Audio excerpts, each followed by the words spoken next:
Nitong mga nagdaang oras at kahit simula 2016, nakita natin kung paano winasak ang tiwala, binaboy ang buhay, pinatay ang naghahanap buhay, binastos. Ilang oras lang nagdaan ang saligang batas. Sila ay maari kong sabihing mga modernong pariseyo. Nung panahon ni Jesus, ang mga pariseyo ay mga taong pinagkatiwalaan at nangangalaga ng batas. Ngayon, kapit din nila ang batas, ngunit ginagamit sa panghaharabas. Sila ang mga bagong Herodes na pinagkatiwalaan ni Pilato na hatulan si Jesus, ngunit dala ng kahibangan, kinarma hanggang sa kamatayan. Ang mga taong humusga, 18 senador, ang mga Judas na mukhang alagad, ngunit ang kanilang mga kilos ay balasubas. Sila ang mga Pilato na may kapangyarihan bilang hari ng saligang batas, ngunit ginamit ang poder, naghugas ang kamay, upang imbis ang hari ng katotohanan ang bigyan laya, pinili ang kamatayan at si Barabas. However, all is not lost as we condemn the actions of the 18 senators. Let us not forget the light, the sun, the brave. Merong 5 nanindigan, gaya ng mga tinukhang na naririto ngayon, nilabas ang ulo, kahit ilan sa kanila ay pinaghahanap na ng mga pulis. Naririto sila at meron pa rin tayong 5 na mga tumindig kahapon. At hindi lang sila mananatiling 5. Meron po tayong kasamahan dito sa harapan na makakasama nila mamaya at ating panalangin hanggang sa tuwina. Palakpakan din po natin ang ating mga magigiting na prosecutors na titindig kasama ng 5. They might have killed the poor, but not all is lost. They might have killed the breadwinners, but we pray that we will win at the end. They have mocked the truth. They have desecrated the law. They have insulted our house. But then again, we turn to faith for strength. We turn to faith for refuge. We turn to our God and His mercy and healing. And most especially, we turn to God for democracy to once again reign through each one's efforts. May God bless us and bless us always. May isang pare, si Father Flavor dyan, na lumabas. Ako naiirita ako. Ayoko na sana na magsalita about them or about religion. Pero gusto ko lang malaman na sa ibang matitinong pare sa inyo po, na kung meron hong isang paring ganyan na selective ho mag-isip, tas nire-represent ho ang inyong inyong institusyon, napakapangit. Sana ho sa akin, kung kini-question mo yung confidential funds ni VP Sara, bakit hindi mo rin questionin yung GAA and BICAM na bilyon-bilyon ang halaga. Ang flood control projects na trilyon ang halaga. Bakit? Dahil hindi nyo nagustuhan yung desisyon na ibinalik sa Kongreso ang impeachment, documents, and kasi may mali na nakikita ang Senate, is grabe kayong bumanat. Bakit ho kayo nananahimik? dun sa issue ng flood control projects na yung PhilHealth Fund, Father Flavor, na mas bilyon na ang daming mamamayang Pilipino ang may kailangan. Ang Maharlika Funds. Bakit kayo nananahimik? Bakit hindi nyo kine-question yung bilyong-bilyong pondong nawawala compare sa 100 millions? Why? Ano ba talaga? Para ba kayo sa bayan? O sa pansarili nyong interes? Or sa may nag-uutos sa inyo? Hindi na ho kayo kapanipaniwala. Sa totoo lang, napaka-ipokrito ninyo. And kung meron kayong sasabihing Judas, isa ho kayong Judas para sa bayan at mamamayang Pilipino. Hindi ho ako sa inyo magsasorry kasi I'm so disappointed because you're a priest. You are supposed na maging balanse ka at magbigay ka ng inspirasyon na ipasatupad kung ano yung tama at ipaglaban kung ano para yung dapat at para sa mamamayang Pilipino at para sa bayan natin. Pero ano lang kine-question mo? Confidential funds.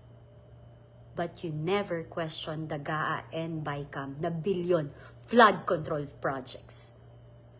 PhilHealth funds and Maharlika funds.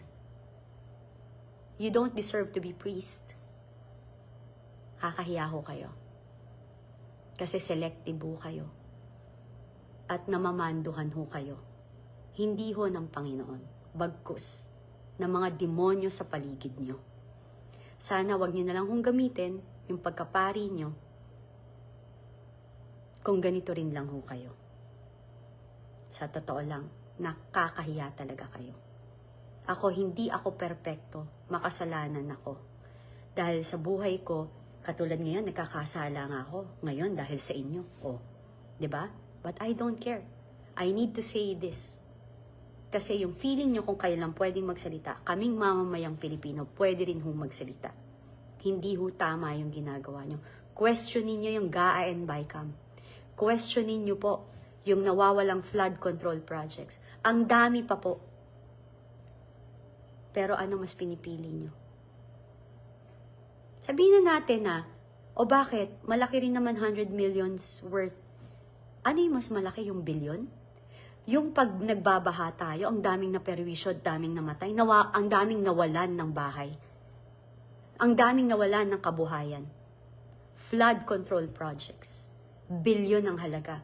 Walang nagsalita ni isa sa inyo. Ikaw rin, nagsalita ka ba? Hindi. PhilHealth funds, pinaglaban mo? Hindi. So, anong sinasabi mo sa akin? Para sa bayan? Selective justice ang gusto mo. Ikaw yung paring sumisira sa institusyon ninyo. Isa ka doon. Huwag mong gamitin na ang pagiging pare dahil mahiya ka sa Panginoon. O kaya, mag-retire ka. Huwag ka na magpare. Lumabang ka na lang. Hindi ka para sa mamamayang Pilipino. Tsaka hindi ka para sa bayan. Nakakahiya ho kayo. Sa totoo lang. Yun lang ho. Huwag niyo hong gamitin ang institusyon ninyo. Dahil nasisira ho ang mga paring matitino dahil sa ginagawa niyo. So ayan mga kababayan, binuljakan ni Ma'am Cathy Binag itong si Father Flaviano Villanueva na isang certified dilawan at dating drug addict na naging pari ng Katoliko mga kababayan. Matapos pong nagsalita ito kanina doon sa ecumenical service doon sa Kamara mga kababayan, at nagsalita nga po siya patungkol dito sa 18 senador na bumoto para ibalik itong impeachment complaint or impeachment case laban kay BP Sara na ibinalik doon sa House of Representatives, at sinabi nga po niya na Judas or mga Judas itong 18 senador na bumoto na ibalik itong impeachment complaint laban kay BP dito nga sa House of Representatives mga kabayan. At tahasang sinabi ni Ma'am Cathy Binag na itong pare na ito ang panira or ang sumisira dito sa institusyon mga kabayan, at yung ginawa niya ay selective justice daw mga kabayan, samantalang hindi po siya nag-ingay habang or hindi siya nagsalita nung mga issue ng flood control. Flood control na sinasabi na wala namang nakita kung anong or saan ang flood control. At dito sa issue sa GAA, itong budget ng 2025, hindi rin sila nagsalita, hindi sila nag-ingay. At itong issue ng PhilHealth funds ay hindi rin nagsalita, walang ingay galing dito sa grupo ng mga dilawan. Lalo lang itong paring ito na lubos makatira, no, pag mga Duterte lang talaga ang kanilang target, mga kababayan. At pag dito sa mga isyong bilyones at trilyones ang involved na pera, ay wala pong ingay itong kampo ng mga dilawan na ito, at lalong-lalo na itong pari na ito na dating addict, mga kabayan, sa droga, at naging katolikong pari pa. At sabi ni Ma'am Cathy Binag ay nakakahiya siya. At siya yung sumisira, mga kabayan, dito sa katolikong relihiyon. At kaya nga sabi niya, buti na lang hindi daw siya katoliko na. At kaya nagkawatak-watak din tong ibang katoliko dahil nasisira yung ibang mga matitinong pare ng katoliko ay nadadamay dahil dito sa kagagawa, no, ng mga dilawan na pare na kagaya nito na puro atake sa mga Duterte. Samantalang itong mga korupsyon ngayon sa present administration ay hindi man lang nila tinutuligsa, mga kababayan. Kaya hamon ni Ma'am Cathy Binag dito sa paring ito na mag-retire na lang at lumaban na lang, wag na daw magpare. At bukod dito, mga kabayan, no, sa mga katolikong pare kanina na nagsalita doon, ay meron ding ibang mga ibang relihiyon ang nandoon. May mga or may Muslim din na nagsalita doon, mga kababayan, no. Meron din silang participation doon. At yun nga, yung pakay nila, magdasal-dasal doon, mga kababayan. Dinasalan nila itong impeachment or articles of impeachment ni VP Sara, at kanila rin pong pinagdalasal itong mga congressman na prosecutor, mga kababayan, no?